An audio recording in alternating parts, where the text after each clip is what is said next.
Today is a big day for me because I'm at home, surrounded by walls full of memories.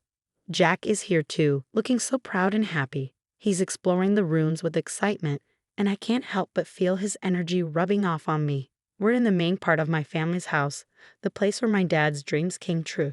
My dad worked really hard to make this place amazing, and now it's worth a whopping $100 million. It's like his legacy, something he left behind for me when he passed away. Now, without my dad by my side, my husband wants a piece of our family's legacy. He insists that what used to be mine alone should now belong to both of us. But I know better. I have proof. Papers with my name, Sarah, as the rightful owner. At 42, I work in the digital world, thanks to my job at an online bank. This career wasn't just a whim, it was shaped by the values my parents taught me about money management. They showed me how important it is to be responsible with finances, lessons I still carry with me today. Growing up with money, my parents taught me to respect it and not take it for granted. Despite our wealth, they made sure I didn't grow up spoiled. My allowance was just like everyone else's, and we didn't eat fancy meals all the time. I went to a regular public school, not some fancy private one. But somehow, rumors about us being super rich spread anyway. People thought my life was all about luxury and fun because of our big house and money. Sarah, with your huge house and all your money, life must be easy, right? You must have all the cool gadgets and games. Can we come over and play? People often asked me these questions, thinking I had everything. But the truth was, my life wasn't as extravagant as they thought. I didn't have the newest toys or gaming consoles, but people still assumed I did. Sometimes it felt like everyone just wanted to be my friend because of my family's money.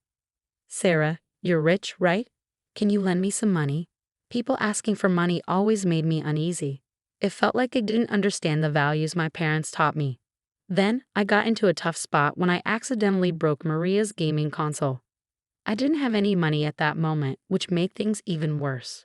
Around the same time, Julie and I became classmates. She asked if I had told my parents about the accident, but I was too scared of disappointing them to say anything. I can't tell them. They might get mad. That's why I'm asking you, Sarah, she confessed.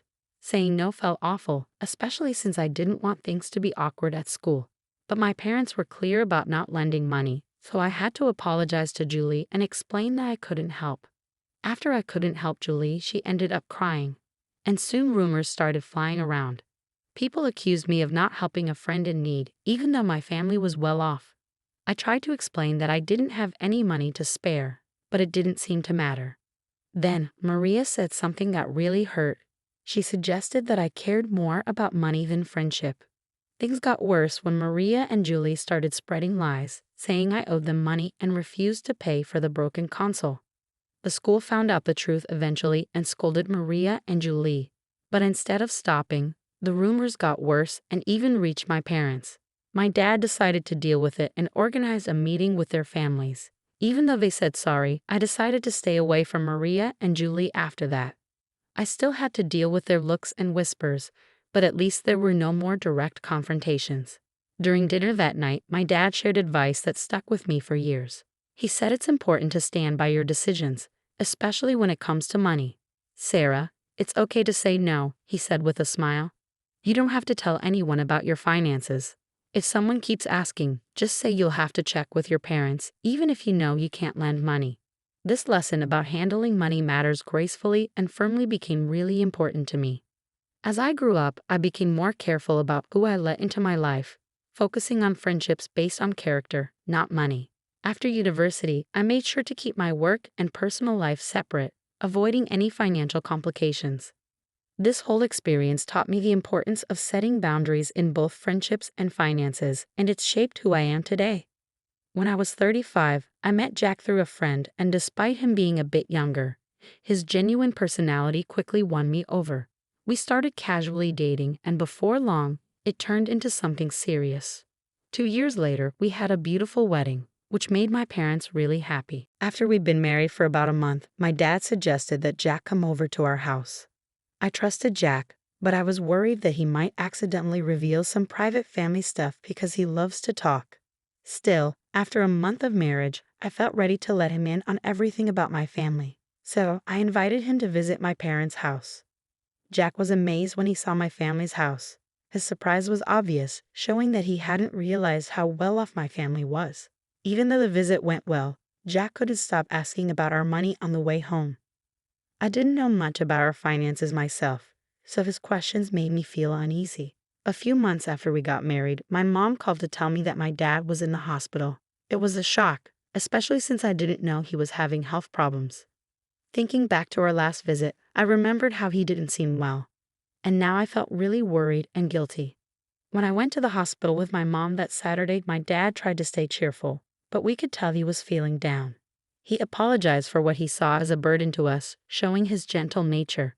Then the doctors told us he had advanced pancreatic cancer, and it had spread too much for surgery. It was like a punch to the gut.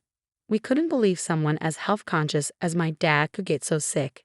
After the diagnosis, my dad stayed strong. He just wanted us to be happy, which made us all tear up. I wanted to spend every moment with him, but hospital rules meant only close family could visit. He wished for our friends to be around to make happy memories at home, which reminded us of the life he wanted for us. So I promised to keep our home full of joy, even after he was gone. Keeping that promise became really important to me. I decided to renovate our family home, something to focus on during such a tough time. Jack, always caring, worried about how much I was doing for my dad, not realizing the other stuff I was dealing with, like our family's estate issues that I hadn't told him about. When Jack asked about my dad's health, I finally opened up to him about everything we were going through. It was a relief to have the support while juggling work, hospital visits, and all the emotions. However, things got tense when Jack started asking about my dad's money and the family estate. He even suggested getting legal advice, just in case something happened to my mom too. It brought up painful memories for me. My dad had a lawyer he trusted, but Jack's insistence on being cautious with money started causing problems between us. A few months later, my dad passed away after bravely battling his illness. Then, the discussions about inheritance started within the family. I ended up getting a big house worth $5.5 million. But Jack's growing interest in the inheritance, despite me trying to keep him out of it, made things even harder. He was excited about moving into the mansion and kept asking about financial stuff, which caught me off guard. I later found out he'd been talking to my cousin at the funeral, who mentioned how the house would be a waste if it stayed empty. That just made things more complicated.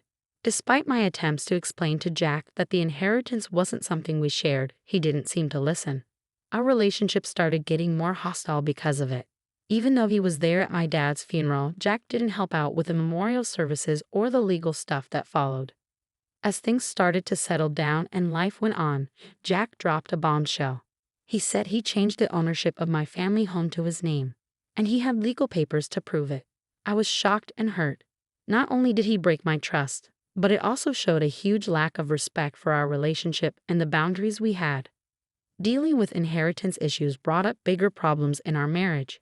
We had to rethink what we valued, how much we trusted each other, and where our relationship was headed.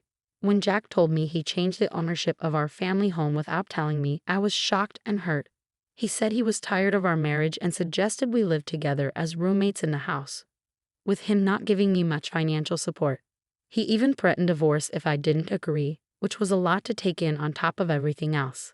I begged him to think about what he was doing and why he made such a big decision without talking to me. He said he'd talked to a lawyer about changing the ownership without my permission. Things got so bad that divorce seemed like the only way out. I was heartbroken and lost, feeling like I had to distance myself from the home and life I'd shared with Jack. I couldn't understand why he'd do something like this, and it felt like money had changed and for the worse. The next day, Jack demanded the house keys, saying the house was his now. This just made things worse. He tried to get into the house, but security stopped him. I showed them the real ownership papers, proving the house was mine because of my dad.